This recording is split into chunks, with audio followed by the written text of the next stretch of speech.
पूरे भारतवर्ष के जाट समाज के भाइयों और बहनों को रतनलाल जाट का प्रणाम। मेरा नाम रतनलाल शंकरलाल जाट है और मैं भीलवाड़ा जिले के साढ़ा रायपुर क्षेत्र के गांव जबरकिया का रहने वाला हूं और राजस्थान के गांव जबरकिया का रहने वाला हूं। और 30 साल से मतलब ये गोंडल गांव जो है गुजरात राज्य के राजकोट जिले के गोंडल विधानसभा क्षेत्र से आता है। विधानसभा क्षेत्र है, इसका नाम गोंडल है और यहाँ 30 साल से मैं धंधा कर रहा हूँ। तो कल गई 2 तारीख की घटना है, 2 तारीख की बात है। मेरे साथ इतना बड़ा अन्याय हुआ कि मेरा लड़का मतलब खो गया है और परेशान हूँ, जो मैं बोल भी नहीं पा रहा हूँ। क्या बोलना है वही मेरी समझ में नहीं आ रहा है। मैं घटना का जिक्र आपसे करना चाह रहा हूँ कि मेरा बेटा मतलब यहाँ कॉलेज चौक है, कॉलेज चौक में एक मंदिर है, तो वो हनुमान जी वैराई जी का मंदिर है, तो वो दर्शन करने गया था। रविवार का दिन था, तो मतलब वो गया था शाम को, तो 10 बजे तक वो मतलब वहाँ रुका। तो फिर मैंने सोचा कि भाई मैं ही जाऊँ और उसको लेके आ जाऊँ, बेटे को दोनों साथ में आ जाएंगे। बाइक उसके पास थी, तो मैं दूसरे साधन लेके गया और मैं बच्चे को लेकर के दोनों साथ में आ रहे थे बाइक पे। तो रास्ते में क्या होता है भाई और बहनों कि मैंने सोचा कि बाइक मैं चलाऊं, तो लड़के को बोला कि भाई तू मतलब पीछे बैठ जा और मैं बाइक चलाता हूँ। तो बीच में एक जंप आया, तो मैंने सोचा लड़के ने बाइक रोकी है तो वो जंप के हिसाब से रुकी, तो मैं उतर गया और उसने भी बाइक रोक दी। तो वो पापा आप चलो, मैं पीछे बैठ जाता हूँ। तो सामने वाली साइड में, जो हम लेफ्ट साइड के ऊपर थे, सामने वाली साइड में जैसे राइट साइड में एक बंगला है, मकान बना हुआ है। और वो यहाँ के भूतपूर्व मतलब विधायक श्री जयराज सिंह जाडेजा का है। वर्तमान में मतलब उनके पत्नी गीताबेन मतलब गीताबा जाडेजा का वो मकान है। तो वहाँ पे 2-4 लोग खड़े थे, तो हमने तो सिर्फ बाइक का एक मतलब आगे पीछे बैठने का ही मतलब वो जंप के हिसाब से रुकी। फिर मैंने कहा कि मैं बाइक चलाऊं, तू पीछे बैठ जा। तो वो बच्चा भी तैयार हो गया, बाइक मैं उतर गया, तो उसने भी बाइक रोक दी। वो पीछे जैसे ही बैठने वाला था, तो इतने में सामने से मतलब वो 2-4 लोग जो खड़े थे, उन्होंने उसको ए इधर आओ ऐसा करके बुलाया। तो मेरा लड़का भी वहाँ चला गया कि भाई कोई बुला रहे हैं तो मैं जाऊँ। तो फिर बाद में क्या होता है कि उन चार लोगों ने मतलब उस लड़के को, मेरे लड़के को अंदर ले लिया। और अंदर लिया, और फिर मैंने सोचा कि यार ये क्या हो, अंदर क्यों लिया लड़के को। तो मैंने बाइक वहाँ खड़ी करके मैं भी वहाँ गया। तो मैं भी वहाँ गया, तो वहाँ जब गेट के ऊपर से मेरे को नजर आया कि वो सब लोग 10-15 लोगों का झुंड लड़के को घेरा लगा के खड़ा है। तो मैं तो देख ही अवाक रह गया कि यार ये क्या हो रहा है। मेरा बच्चे को मतलब इनसे और इनको मेरे बच्चे से क्या दुश्मनी है और क्या हो गया। हम तो जा रहे थे रोड पे और खाली बाइक रुकी और आगे पीछे बैठने के हिसाब से ही मतलब वहां से तभी इन लोगों ने बुला लेते हैं और अंदर ले गए। अरे मैंने कहा यार ये क्या होगा, बच्चे ने क्या किया। तब तो उन्होंने मतलब मेरे को भी धक्का मारा, मैं भी अंदर आ गया, मैं भी उनके घेरे में आ गया। और अंदर से बिना कुछ कहे, बिना एक भी शब्द बोले, मतलब सब लोगों ने मतलब मारना पीटना चालू कर दिया। और एक दम से मतलब हमारे को बच्चे को इतना मारने पीट रहे, तो मैं बचाव में दौड़ा तो मेरे को भी मारने पीटने लग गए। अरे मैंने कहा यार भाइयों, आप लोगों से हमारी क्या दुश्मनी है यार, हमने आप लोगों का क्या बिगाड़ा है यार। हम तो रास्ते पे जा रहे थे, आपने बुलाया, वो आया, कुछ कहा ही नहीं, बेहद मारा। मेरा बेटा जो 24 साल का है और वो यूपीएससी की तैयारी कर रहा है, उसके लिए मैंने अलग कमरा ले रखा है यहाँ पे, और वो तैयारी कर रहा है। अभी मई में उसका एग्जाम है। तो मतलब इतना ढोर मारा कि वो चलने लायक भी नहीं रहा है ना।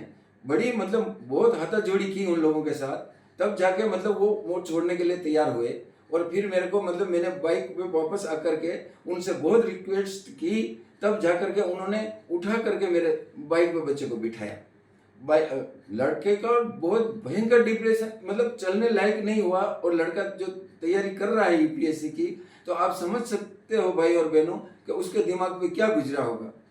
और फिर मैं बड़ी मुश्किल से उसको घर लेके आया, मतलब बिठा दिया, फिर मैं घर ले आया तो मतलब वो इतना मतलब वो डर गया था, कुछ भी कर लिया। उसने कहा कि पापा बहुत अन्याय हो गया अपने साथ। अरे पापा आपने हाथ जोड़ी की, वो अपनी गलती क्या थी? अपन रास्ते में जा रहे थे, मैं उन लोगों को भी नहीं जानता हूँ, मैं एक शब्द भी नहीं बोला हूँ, तो फिर क्यों उन लोगों ने मारना पीटना कर दिया? चलो भाई और बहनों, बिल्कुल गुंडा राज है यहाँ पे। मैं तो सोच रहा था कि मोदी जी हमारे प्रधानमंत्री हैं, तो फिर यहाँ पे मतलब गुजरात में तो मतलब यही राज होगा ना, सत्यमेव जयते है। गुजरात की पूरे हिंदुस्तान की दुनिया में हो रही है, तो हिंदुस्तान में ऐसी हालत हो रही है कि मतलब जीना मुश्किल हो गया है। वो ऐसे लोग हैं, फिर बाद में लोगों से मतलब मेरे को पता चल रहा है, इतने दिन हो गए हैं कि वो लोग मतलब उनके नाम से सब लोग डरते हैं। उनका गुंडा राज चल रहा है यहाँ पर प्रजातंत्र नाम की कोई चीज नहीं है। और ये मतलब सब लोगों को इतना डर है कि फिर मैंने सोचा कि यार क्या हो, मैं वहाँ उस दिन फिर बच्चे को मैंने वहाँ सुलाया उसके कमरे पे। मैंने कहा बेटा जो भी हुआ भूल जाओ, और तुम मतलब या आप जो भी हो, ये तो प्रदेश है अपना, तो या कोई है नहीं। तो मैंने बच्चे को वहाँ सुलाया और फिर मैं भी सो गया, वहाँ पास में ही मेरा घर है, वहीं सो गए। अब रात में मतलब बच्चा मतलब सुबह जाकर मैंने वहाँ देखा तो वहाँ बच्चा मिल नहीं रहा, बच्चा ही नहीं है वहाँ पे है। तो मतलब रात को ही बच्चे को या तो किसी ने किडनैप कर लिया या उठा लिया है। बच्चे की हालत भी ऐसी नहीं थी चलने जैसी, और फिर सुबह बच्चे नहीं मिल रहा है। 2 तारीख को मैंने सुलाया था शाम को 11 बजे के 11:30 बजे के लगभग, और सुबह जाके मैं देखता हूँ तो बच्चा वहाँ नहीं मिलता है। फिर मैंने कंप्लेन के पुलिस फरियाद की, जो यहाँ पे FIR फाइल करने की बहुत कोशिश की, लेकिन यहाँ पर कोई FIR लेने को तैयारी नहीं है। उल्टा मतलब क्या हुआ, कैसे हुआ, वो तुम वहाँ क्यों गए, उधर क्या हुआ? अरे मैंने कहा भाइयों मैं एक रास्ते में जा रहा था और मंदिर के रास्ते पे जा रहा था, अक्षर मंदिर पास में है तो वहां दर्शन करने जा रहे थे। तो हम लोगों के साथ इतना बड़ा मतलब मरने जैसी हालत में बच्चे को कर दिया है। आज 6 दिन हो गए हैं, मेरे बच्चे का कोई पता नहीं है सर। और समाज वाले सभी भाइयों बहनों मेरी मदद करो, मेरे को इस मतलब इस अन्याय से निकालो। अब मैं क्या करूं? मैं उन लोगों के खिलाफ फरियाद भी लेके गया और उनका नाम लिया, तो सब जगह ये कह रहे कि आप तो हमारा मतलब है ना बंगले का मतलब उनका नाम ले लिया, अब तुम्हारी खैर नहीं, अब तुम्हारा बच्चा भी जिंदा नहीं मिलेगा और तुमको भी मार दिया जाएगा। फिर बाद में मेरे को पता चल रहा कि यहाँ पर तो ऐसी घटनाएं होती रहती है कि हम किसी को उठा लेते हैं, कभी भी मार देते हैं, और ऐसा ही हो रहा है। तो फिर बाद में फिर मैंने सोचा अब क्या करूं? तो मैं बहुत परेशान हूं, मेरा बच्चा मिल नहीं रहा है। सभी भाइयों से गुजारिश है कि अपने जाट समाज के सभी भाई और बहनों मेरी हेल्प करो। मेरा यहाँ गुजरात में कोई नहीं है, और मैं कहाँ जाऊं, मतलब किसके पास जाऊं, ये मेरे को समझ में नहीं आ रहा है। और सबसे बड़ी बात है कि जहां वो घटना हुई ग्राउंड फ्लोर में कैमरे लग रहे हैं, उसमें सब वो मैं जो आप लोगों से निवेदन कर रहा हूं उसमें एक बात सत्य है, सब कुछ वहां पे रिकॉर्ड है। अगर मेरे कैमरे चेक किए जाए तो सब कुछ आप लोगों को पता चल जाएगा। आप देख भी नहीं पाओगे कि हमको कितनी बेरहमी से मारा गया, मेरे बच्चे को कितनी बेरहमी से मारा गया।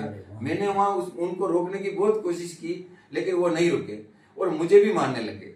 और मैंने उनको बहुत रिक्वेस्ट हाथाजोड़ी की, लेकिन उन लोगों ने नहीं माना मेरी बात। बड़ी मुश्किल से वो मेरे को मतलब गुजराती में गाली बोल करके कि जा तेरी बाइक पे जाए तो और मैंने कहा कोई बात नहीं, मैं जा रहा हूँ, मेरे बच्चे को बिठा दो वापस। तो वो चलने लायक नहीं था, तो उसको उठा के लेके आए और मेरे बाइक पे बिठाया। लड़का मेरे को बड़ी मुश्किल से पकड़ के बैठा धीरे धीरे। जो मेरे को नहीं लग रहा था कि वो रास्ते में गिर जाएगा, तो मैं धीरे धीरे बड़ी मुश्किल से घर लाया, उसको घर सुलाया। लेकिन वो रात में सुबह देखा तो बच्चा वो भी घर नहीं है, और अभी तक वो बच्चा मिला नहीं है। अब मैं क्या करूं, किसके पास जाऊं? हैं? अब आप लोगों से ही मेरी अपील है, प्लीज कुछ सहायता करना मेरी।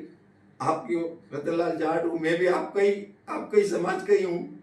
अरे अपने समाज के साथ इतना अन्याय हो रहा है, जिस देश में मोदी जी का राज है वहां पे हम धंधा ही नहीं कर पा रहे हैं। हिंदुस्तान तो एक ही है, मैं कभी ऐसे सोचता हूँ राजस्थान अलग है, गुजरात अलग है, हैं? तो ये गलती क्या थी ये भी समझ में नहीं आ रहा, और जबरदस्ती रोड से पकड़ के उठा ले जा रहे हैं और मार रहे हैं। भाई और बहनों, बहुत उम्मीद है आपसे। प्रणाम।